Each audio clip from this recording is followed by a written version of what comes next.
ओम नमः शिवाय। हर हर महादेव। दोस्तों, जैसा कि आप सभी को पता है कि आजकल बीमारियां और रोग आपको हर घर में दिखाई देंगे। हर घर का कोई ना कोई सदस्य छोटी या बड़ी बीमारी से ग्रसित जरूर रहता है।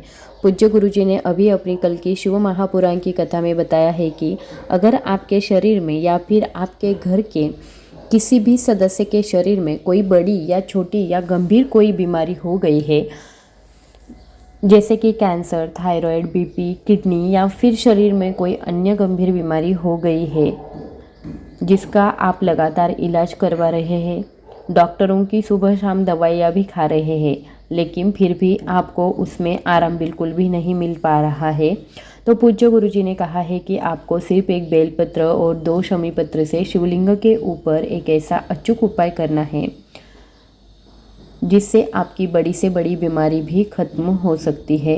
कुछ हफ्तों में के अंदर ही आपको वो समाप्त होना शुरू हो जाएगा, वो दिखाई देगा। तो चलिए जानते हैं उस विशेष उपाय के बारे में। लेकिन सबसे पहले, अगर आप मेरे चैनल पर पहली बार आए हैं, मेरी आवाज़ पहली बार सुन रहे हैं, तो चैनल को ज़रूर सब्सक्राइब कर दीजिएगा और उसी के साथ साथ वीडियो अच्छी लगे तो लाइक और शेयर भी कर दीजिएगा। देखिए, गुरुजी ने कहा है कि आपको इन गंभीर से गंभीर बीमारियों से बचने के लिए सिर्फ कुछ दिन शिवलिंग के सामने ये 3 विशेष उपाय कर लेने हैं। इस वीडियो में मैं आपको पूज्य गुरुजी द्वारा बताए गए 3 बेहद ही खास और अचूक उपायों के बारे में जानकारी देने जा रही हूँ। इसमें से जो भी उपाय आपके लिए सरल हो, आसान हो, आप उपाय को अपनी सुविधा अनुसार कर सकते हैं। देखिए, पहला उपाय जानना है तो उसमें देखिए, पूज्य गुरुजी ने बोला है कि इस उपाय के लिए सबसे पहले आपको 1 लोटा जल ले लेना है। लोटा आप तांबे का लेंगे और जल हमेशा की तरह आपको अपने घर के किचन से ही ले लेना है। देखिए, एक बात सबसे पहले बता दूं कि आप जब भी अपने किचन से पानी भर के लेते हो तो शिवलिंग के ऊपर समर्पित करते हो, तो इससे आपके घर के काल सर्पदोष, पितृदोष, वास्तुदोष समाप्त हो जाते हैं। इसलिए जब भी आप मंदिर जाए तो जल हमेशा अपने घर से ही लेकर जाना चाहिए। आपको सिर्फ और सिर्फ इसके साथ एक बेलपत्र ले लेनी है। अगर आपके पास बेलपत्र नहीं है, आप शिवलिंग के ऊपर चढ़े बेलपत्र को उठाकर इसे जल से शुद्ध करके आप ये उपाय कर सकते हैं। बस आपको ध्यान रखना है कि बेलपत्र कहीं से भी कटी फटी नहीं होनी चाहिए, और अगर बेलपत्र के आखिर में डंडी होगी तो उसको निकाल देना है। अब ये दोनों सामग्री के आपको पहुंच जाना है शिव मंदिर में, शिवालय में। इस उपाय को आप सुबह से लेकर शाम तक किसी भी समय कर सकते हैं, यानी कि पूरे दिन में जब भी आपके पास में समय मिले तब आप इस उपाय को कर सकते हैं। शिवालय चले जाइए। और इस उपाय की सबसे अच्छी बात यह है कि इस उपाय को आप हफ्ते में किसी भी दिन कर सकते हैं, यानी कि सोमवार से लेकर के रविवार तक, इन 7 दिनों में आप इस उपाय को कभी भी कर सकते हैं। देखिए, शिवालय पहुंचने के बाद सबसे पहले आप जो एक बेलपत्र अपने साथ लेकर आए हैं, उस बेलपत्र को अपने हाथ में रखेंगे और महादेव जी से आपको प्रार्थना कर लेनी है कि आपके शरीर में या आपके घर के किसी भी सदस्य के शरीर में जो भी बीमारी है, उस बीमारी को आपको कर लेना है। और उन्हें शुगर की दिक्कत है, बीपी की दिक्कत है, पेट से संबंधित कोई दिक्कत है, या फिर आंखों से संबंधित कोई दिक्कत है, या फिर शरीर में अगर किसी भी अंग में कोई भी समस्या हो, कोई भी बीमारी हो, तो उसका स्मरण आपको करते हुए आपको कुंदकेश्वर महादेव जी को उस बीमारी को हटाने के लिए प्रार्थना कर लेनी है। यहाँ एक बेलपत्र आपको जलाधारी के बिल्कुल आखिर में आपको रख देना है। जैसे कि आपको हम पहली बार भी बता चुके हैं, उसी तरह से आपको ठीक जलाधारी के आखिर में आपको ये समर्पित कर देना है। और इस उपाय को आप बिल्कुल वैसा ही करेंगे जैसा पूज्य गुरुजी ने बताया हुआ है। नहीं तो अगर आप थोड़ी सी भी गलती कर देते हैं इस उपाय को करने में, तो यह उपाय आपके लिए लाभकारी सिद्ध नहीं होगा, और फिर आप कहेंगे कि आपने उपाय तो ठीक से किया था, लेकिन फिर भी आपको कोई भी फल या लाभ नहीं हुआ है। तो इस उपाय को आप बहुत ध्यान से समझिए। यह बेलपत्र आप समर्पित करेंगे तो इस बेलपत्र की चिकनी साइड नीचे की तरफ रहेगी, और बेलपत्र की डंडी जो होगी वो जलाधारी की तरफ बाहर आ जाएगी। जैसे कि आपको पहले ही बताया गया है। जलाधारी के बाहर डंडी है और बेलपत्र की तीनों पत्तियां जलाधारी के ऊपर रखी हुई होनी चाहिए। ठीक ऐसे ही आपको इस बेलपत्र को समर्पित कर देना है और कुंदकेश्वर महादेव जी का नाम स्मरण करते हुए आपको ये उपाय करना है। इसके बाद जो 1 लोटा जल आप अपने साथ लेकर गए हैं, उस जल को आप धीरे धीरे शिवलिंग के ऊपर समर्पित करते जाइए और कुंदकेश्वर महादेव जी के नाम का स्मरण कीजिए या फिर ओम नमः शिवाय बोलते जाइए। पूज्य गुरुजी ने कहा है कि जब आप जल समर्पित कर लेते हो, उसके बाद जलाधारी से जो जल बह करके नीचे गिर रहा है, देखिए इस बेलपत्र को स्पर्श करता हुआ जो जल नीचे गिर रहा है, उस जल को आप अपने हाथ में ले लेंगे। थोड़ा सा जल आपको अपने हाथ की हथेली में ले लेना है। फिर ये जो आपका पात्र या लोटा खाली हो गया है, इसी लोटे में आपको इस जल को डाल लेना है। जिस लोटे से अभी आपने जल समर्पित किया है, इसी लोटे में आपको जल डाल लेना है। लेकिन आप ध्यान रखेंगे कि इस लोटे को आप जलाधारी के नीचे नहीं लगाएंगे, बल्कि आप अपने हथेली में उस जल को इकट्ठा करेंगे और फिर इस एक लोटे में आपको जल है जो है वो डाल देना है। अब यह जल आपको कुंदकेश्वर महादेव जी से प्रार्थना कर लेनी है कि हे कुंदकेश्वर महादेव जी, इस जल को आप औषधि स्वरूप बना दीजिए और फिर ये जल लेकर आपको पहुंच जाना है आपके घर पर। आपके घर में जो भी बीमार व्यक्ति है, उस व्यक्ति को इस जल का आपको फिर आचमन करवा देना है, यानी कि थोड़ा सा जल उनको पिला देना है और उसके मस्तक पर आपको इस जल की 2-4 बूंदें लगा देनी है और कुंदकेश्वर महादेव जी से आपको प्रार्थना कर लेनी है, इस व्यक्ति को या घर में किसी भी सदस्य को जो भी बीमारी हो गई है उससे उसको आराम दिलाने के लिए कृपा करें। अगर ये उपाय आपने अपने लिए किया है तो आप इस जल को वही शिवालय में शिवलिंग के सामने बैठे बैठे ही उसका आचमन कर लेंगे, यानी कि इसको पी लेंगे।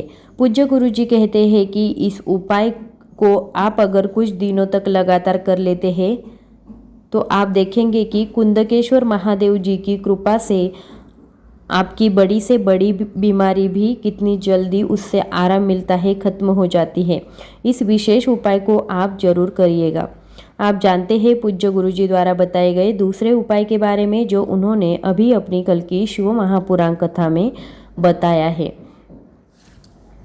देखिए, इस उपाय के लिए आपको 1 बेलपत्र ले लेनी है और 2 शमी पत्र आपको साथ में ले लेनी है।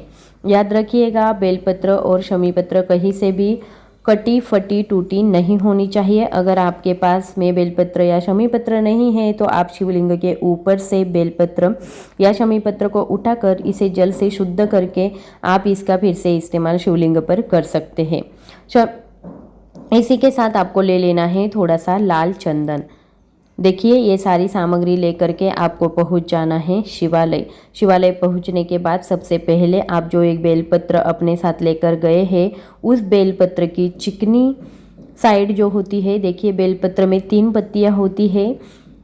3 पत्तियों में ऊपर वाली जो पत्ती होती है और उसके नीचे जो 2 पत्तियां होती है, तो नीचे की जो 2 पत्तियां होती है उनमें जो चिकनी साइड होती है, आपको 1-1 शमी पत्र उन दोनों पत्तियों पर अलग अलग से रख देना है। यानी कि 1 बेलपत्र पर आपको जो नीचे वाली 1 पत्ती होती है उस पर तो 1 शमी पत्र रख देना है, नीचे की जो दूसरी पत्ती रहती है उस पर दूसरा शमी पत्र रख देना है।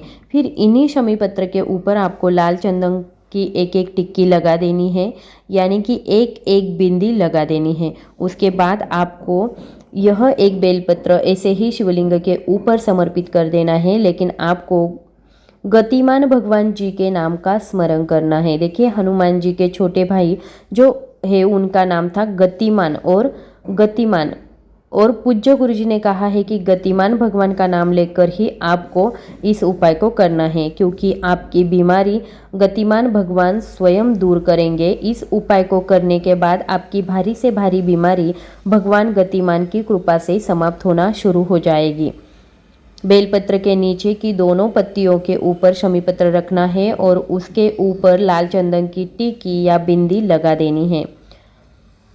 अब ये आपको ऐसे ही शिवलिंग के ऊपर समर्पित कर देना है और समर्पित करते हुए आपको गतिमान भगवान जी के नाम का स्मरण करना है और उनसे अपनी बीमारी या अपने घर के किसी भी सदस्य की बीमारी का स्मरण करते हुए उनसे प्रार्थना कर लेनी है कि उसको दूर करें। आपको प्रार्थना करनी है और वापस आपको अपने घर को चले आना है। अब जानते हैं पूज्य गुरुजी द्वारा बताए गए अपने विशेष और सबसे आखिरी उपाय के बारे में। इस उपाय के लिए आपको 1 लोटा जल ले लेना है। तांबे के पात्र में आपको जल ले लेना है और इसी के साथ आपको 1 आंवला ले लेना है। देखिए, इस समय ऐसा सीज़न चल रहा है कि आपको आंवला बहुत आसानी से ही मिल जाएगा। तो अगर आपके पास में आंवला का फल है तो आप वो ले लीजिए। अगर आंवले का फल नहीं है तो फिर आंवले का आप चूर भी इस्तेमाल कर सकते हैं, यानी कि चूर्ण भी आप आंवले का इस्तेमाल कर सकते हैं। और आंवले का अगर भी आपको पत्तियों का इस्तेमाल भी कर सकते हो और अगर वो भी ना मिले तो आप आंवले की डंडे का भी इस्तेमाल कर सकते हैं। देखिए, इन चारों में से आपको जो भी मिल जाए आपको ले लेना है।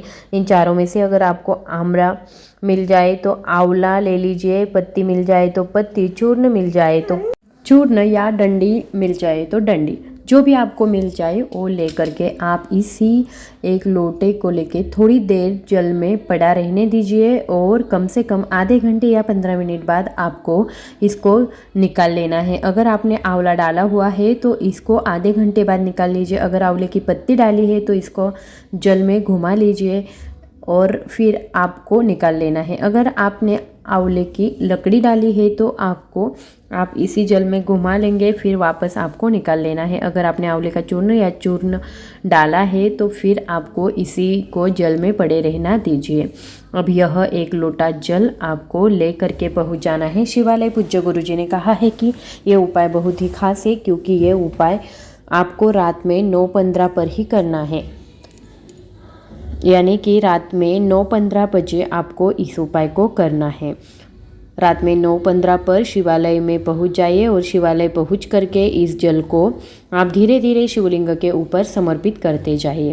पूज्य गुरुजी के अनुसार आंवले वाला उपाय भगवान विष्णु को भी प्रसन्न करने के लिए और हमारे महादेव जी को भी प्रसन्न करने के लिए शिवलिंग के ऊपर धीरे धीरे इस जल को आप समर्पित करते जाइए और लगातार ओम नमः शिवाय या श्री शिवाय नमस्तुभ्यम का स्मरण करते जाइए। फिर इसके बाद वही शिवलिंग के सामने आपको बैठ करके महादेव जी से आपको प्रार्थना कर लेनी है कि आपके शरीर में जो भी बीमारी हो गई है उसको समाप्त करने के लिए आपको प्रार्थना कर लेनी है, या आपके घर में किसी भी सदस्य के शरीर में जो भी बीमारी है उसका नाम और गोत्र बोल करके आपको प्रार्थना कर लेनी है कि उस बीमारी को समाप्त करें। ऐसी प्रार्थना करते हुए फिर आपको वापस घर को चले आना है। पूज्य गुरुजी ने कहा है कि आप जो भी सामग्री इस जल में डालेंगे वो आपको लगातार 3 दिन तक डालनी है। देखिए, ये उपाय आपको लगातार 3 दिन तक करना है और किसी भी दिन से आप इस उपाय को करना शुरू कर सकते हैं। एक दिन आंवले का फल डालिए और यह आप समर्पित कर दीजिए रात में 9:15 बजे। मतलब आप जो भी सामग्री लेंगे उसको आप लगातार 3 दिनों तक इस्तेमाल करनी है। मतलब आंवला लेंगे तो आंवला लीजिए, डंडी लेंगे तो डंडी लीजिए, पत्ती लेंगे तो पत्ती लीजिए। फिर इसके बाद जब 3 दिन हो जाएंगे तो आप इस आंवले के फल को, यानी इस आंवले की लकड़ी को, पत्ती को, जो भी आपने डाल कर लिया है, उपाय शुरू किया था, आप किसी भी नदी, सरोवर या आप इसे प्रवाहित कर देंगे। किसी भी पेड़ के नीचे भी आप रख सकते हैं। पूज्य गुरुजी ने कहा है जो भी व्यक्ति 3 दिन लगातार इस विशेष उपाय को कर लेता है उसके शरीर से बड़ी बीमारी भी समाप्त हो जाती है और वो भी स्वस्थ जीवन को प्राप्त कर लेता है। आई होप कि ये वीडियो अच्छी लगी होगी तो वीडियो को कर देना लाइक, शेयर और सब्सक्राइब। धन्यवाद।